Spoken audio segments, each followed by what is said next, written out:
آقا علیہ السلام نے فرمایا لوگو میں تمہیں اللہ یاد دلاتا ہوں، خدا خوفی کی بات کرتا ہوں، اللہ سے ڈرنا اور اللہ کو یاد رکھنا، کبھی نہ بھولنا، میری اہل بیت کے ساتھ سلوک کرتے ہوئے، میری اہل بیت کے ساتھ معاملہ کرتے ہوئے اللہ کو سامنے رکھنا، میری اہل بیت کی محبت اور مودت اور ان کے ساتھ معاملے کو سامنے رکھتے ہوئے اللہ کو یاد رکھنا۔ اور دوسری مقام پہ فرمایا اذکرکم اللہ فی اہل بیتی، اذکرکم اللہ فی اہل بیتی، اذکرکم اللہ فی اہل بیتی، میں تمہیں اپنی اہل بیت کے معاملے میں حکم دیتا ہوں کہ اللہ کو یاد رکھنا۔ جب میری اہل بیت کا ذکر آئے تو خدا خوفی کرنا، خدا کو یاد رکھنا۔ اب ایک سوال میں کرتا ہوں، کیا کوئی شخص کسی مکتب فکر کا جو اہل سنت والجماعت ہونے یا سلفی ہونے یا اہل حدیث ہونے کا دعوے دار ہے، ان مکاتب فکر سے کوئی انکار کر سکتا ہے کہ یہ حدیث صحیح نہیں ہے؟ کوئی انکار نہیں کر سکتا کہ یہ حدیث صحیح نہیں ہے، یہ حدیث صحیح۔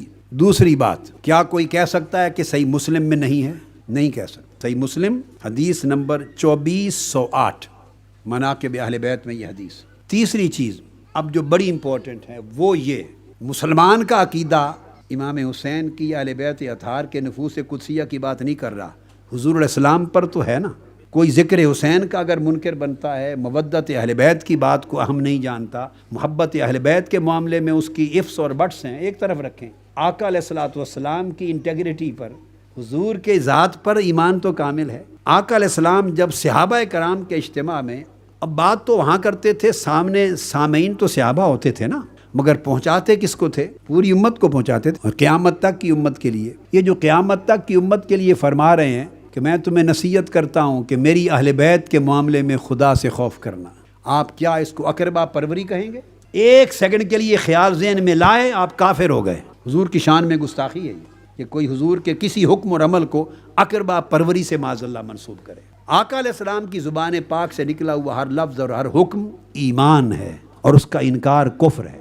تو جب آقا علیہ السلام اہمیت دے کے 3 مرتبہ ریپیٹ کر کے امت کو فرما رہے ہیں کہ میری اذکرکم، میں تمہیں یاد کراتا ہوں، نہ بھولنا خدا کو جب میری اہل بیت کے ساتھ معاملے کا وقت آئے۔ جب یہ ارشاد فرما رہے ہیں بار بار، تو آپ اس کا معنی کیا لیتے ہیں؟ آقا علیہ السلام کا منشا کیا تھا؟ تو آقا علیہ السلام اپنی اہل بیت کے ساتھ محبت اور مودت کا منشا دے رہے ہیں، خدا کو نہ بھولنا میری اہل بیت کے معاملے میں۔ آقا علیہ السلام نے فرمایا لوگو میں تم میں 2 بھاری چیزیں، یعنی بڑی وزنی چیزیں تم میں چھوڑے جا رہا ہوں، یعنی ان چیزوں میں بڑا عظیم وزن ہے۔ ثقلین، ان کو ہلکا نہ جاننا۔ ثقلین کا لفظ کیوں استعمال کیا؟ میں ذکر حسین اور محبت حسین اور مودت اہل بیت کی اہمیت بتا رہا ہوں، ان کو ہلکا نہ جاننا، ایسے نظر انداز نہ کر دینا، یہ نہ سمجھنا کہ اتنا ضروری نہیں۔ دین آپ نے اور ہم نے بنایا ہے یا اللہ نے بھیجا اور رسول نے بتایا اور ہمیں پہنچایا ہے؟ کس نے پہنچایا ہے دین؟ رسول پاک صلی اللہ علیہ وسلم۔ اب ان کا اس سبجیکٹ پر ان کا بیہیویئر کیا ہے، ان کا کنسرن کیا ہے، ان کا ایپٹیچیوڈ کیا ہے، وہ کتنی اہمیت دے رہے ہیں، کتنا ایمفسائز کر رہے ہیں، یہ بات سمجھنے والی۔ فرماتے ہیں لوگوں میں تمہارے اندر اپنی امت کے لیے 2 بڑی وزن والی چیزیں چھوڑے جا رہا ہوں، اگر ان دونوں کو تھامے رکھو گے تو کبھی گمراہ نہیں ہوگے۔ پوچھا گیا کون سی؟ فرمایا کتاب اللہ، ایک اللہ کی کتاب قرآن، اور دوسری اطرتی و اہل بیتی، دوسری میری اطرت، میری اہل بیت۔ جس طرح قرآن کو نظر انداز کر دینا جرم ہے، اس طرح محبت اور مودت اہل بیت کو نظر انداز کر دینا جرم ہے۔ جس طرح قرآن کو پڑھ پڑھ کے لذت آتی ہے تو ایمان اور حلاوت ہے ایمان کی، اس طرح ذکر اہل بیت ہو تو دلوں میں لذت اور حلاوت آنی چاہیے، پتہ چلے کہ صاحب ایمان ہے۔ جو شخص اہل بیت کا ذکر سن کر حلاوت محسوس نہیں کرتا، لذت محسوس نہیں کرتا، کیفیت محسوس نہیں کرتا، اسے جان لینا چاہیے کہ وہ حلاوت ایمانی سے محروم ہے۔ سیدنا صدیق اکبر رضی اللہ تعالیٰ عنہ کہ خدا کی قسم رسول اللہ کی قرابت مجھے اپنی قرابت سے زیادہ پیاری ہے، اور صحیح بخاری کے لفظ ہیں، انہوں نے فرمایا کہ ارقبوا محمدً فی اہل بیتہ، یعنی حضور کی اہل بیت میں مصطفیٰ کو دیکھنا، حضور کی اہل بیت میں حضور کا نظارہ کرنا، حضور کی اہل بیت کے تعلق میں حضور کا حیا کرنا، حضور کی اہل بیت کی محبت، مودت، عزت اور احترام کے ذریعے حضور کو خوش کرنا، یعنی اہل بیت کے شیشے میں، آئینے میں حضور کو دیکھنا۔ جب اہل بیت کے کسی شہزادے سے تعلق کا وقت آئے، علی شیر خدا ہوں یا سیدہ فاطمہ الزہرا ہوں، امام حسن مجتبی ہوں یا امام حسین سید الشہداء ہوں، زین العابدین ہوں یا امام محمد الباقر ہوں، جعفر الصادق ہوں یا موسیٰ کاظم ہوں، جب آقا کی آل پاک اور اہل بیت اطہار کو دیکھو، ایمان یہ ہے کہ ان کے آئینے میں تمہیں مصطفیٰ کا چہرہ نظر آئے. سو جب ان کا حیا کرو تو تمہیں پر ہو کہ ان کا نہیں مصطفیٰ کا حیا ہو رہا ہے، ان سے مودت نہیں مصطفیٰ سے ہو رہی ہے، ان کے نہیں مصطفیٰ کی محبت ہو رہی ہے، ان کی تعظیم نہیں مصطفیٰ کی تعظیم ہو رہی ہے. ارقبوا محمدًا فی اہل بیتہ، یہ صحیح بخاری کی حدیث صحیح سیدنا صدیق اکبر نے نصیحت کی اپنے دور خلافت میں صحابہ کرام کو. یہ اصول وضع کر دیا کہ حضور کی اہل بیت کو دیکھو تو اگر تم صاحب ایمان ہو تو اہل بیت کے اندر تمہیں حضور علیہ السلام نظر آنے چاہیے، ذات مصطفیٰ دکھائی دینی چاہیے. اہل بیت ایک آئینہ ہے، اس آئینے میں چہرہ مصطفیٰ دکھائی دے، اس لیے ان سے محبت حضور سے محبت ہے.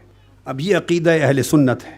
اب اگر ارقبوا محمدًا فی اہل بیتہ کی روش نہیں تو آپ کا تعلق صدیق اکبر رضی اللہ تعالیٰ عنہ کے ساتھ بھی کوئی نہیں، اور جو سیدنا صدیق اکبر کا نہیں وہ کہاں کا اہل سنت ہے؟ وہ خارجی ہے، بے ایمان. جسے حکم رسول کا حیا نہیں وہ کہاں کا اہل سنت ہے؟ تمام صحابہ کرام کا، سیدنا فاروق اعظم کا عمل بھی یہی تھا، سیدنا صدیق اکبر کا، سیدنا فاروق اعظم کا، سیدنا عبداللہ ابن عمر کا، جمیع صحابہ کرام کا. حضرت عمر بن عبدالعزیز رضی اللہ تعالیٰ عنہ، ان کا طریقہ تھا، امام حسن مجتبیٰ کے پوتے تھے، امام حسن مجتبیٰ کے پوتے، ان کا نام تھا امام عبداللہ الکامل، حضرت عبداللہ بن الحسن المثنى بن الامام حسن المجتبیٰ. سیدنا امام حسن کے صاحبزادے، ان کا نام پھر حسن تھا، حسن المثنى کہتے ہیں. پھر ان کے صاحبزادے یعنی امام حسن مجتبیٰ کے پوتے حضرت عبداللہ، امام عبداللہ الکامل، وہ خود روایت کرتے، امام عبداللہ بن الحسن المثنى خود روایت فرماتے ہیں، اور یہ امام طبرانی نے مسند الکبیر میں اس کو روایت کیا ہے، اور امام ہیثمی نے مجمع الزوائد میں روایت کیا اور فرمایا رجالہ رجال الصحیح، یہ واقعہ جو آ رہا ہے. اور امام حاکم نے مستدرک میں روایت کر کے اس کی تصحیح کی کہ یہ حدیث صحیح ہے. علامہ ذہبی نے اس کی تائید کی، صحیح ہے. حافظ ابن حجر عسقلانی نے الاصابہ فی تمجیز الصحابہ نے بیان کیا. الغرض اسی طرح امام بہقی نے مدخل میں بے شمار کتب میں وہ روایت کرتے ہیں کہ مجھے کوئی کام تھا، چھوٹے تھے اس وقت، عمر نوجوانی تھی، نوجوانی کی عمر، کوئی کام تھا تو خلیفہ تھے عمر بن عبدالعزیز رضی اللہ تعالیٰ عنہ، جن کو خلیفہ خامس بھی کہتے ہیں. میں ان کے پاس چلا گیا، انہوں نے فوری کھڑے ہو گئے، میری حاجت پوری کی جو میرا مقصود تھا ختم کر کے، تو مجھ سے عرض کرنے لگے دست بستہ، کہنے لگے فقال علی اذا کانت لک حاجت فارسل الی او اکتب، آئندہ خدا کے لیے میرے پاس نہ آنا، کوئی کام ہو بس ایک چٹ لکھ کے بھیج دیا کریں، یا کسی غلام کو، بندے کو بھیج دیں، آپ کے حکم کی تعمیل ہو جائے گی. فإنی استحیی من اللہ ان یراک علی بابی، مجھے حیا آتا ہے کہ خدا کو کیا منہ دکھاؤں گا قیامت کے دن کہ اگر آپ چل کے میرے دروازے پر آئے.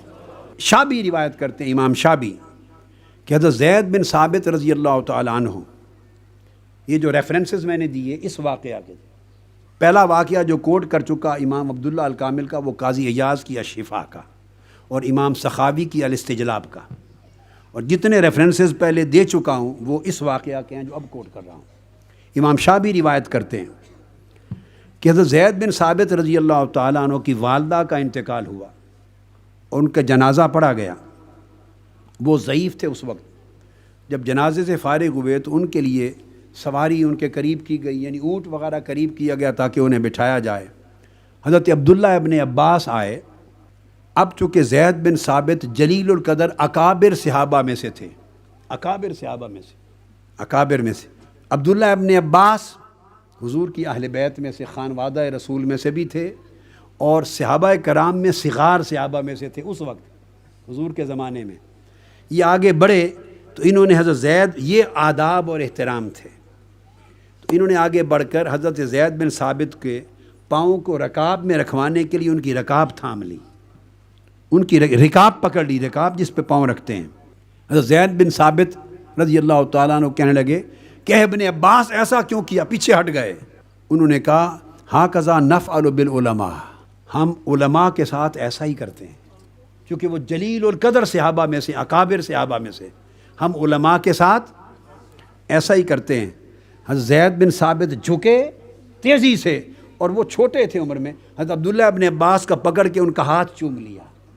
فقبل ید ابن عباس، انہوں نے پوچھا آپ نے حضرت یہ کیا کیا؟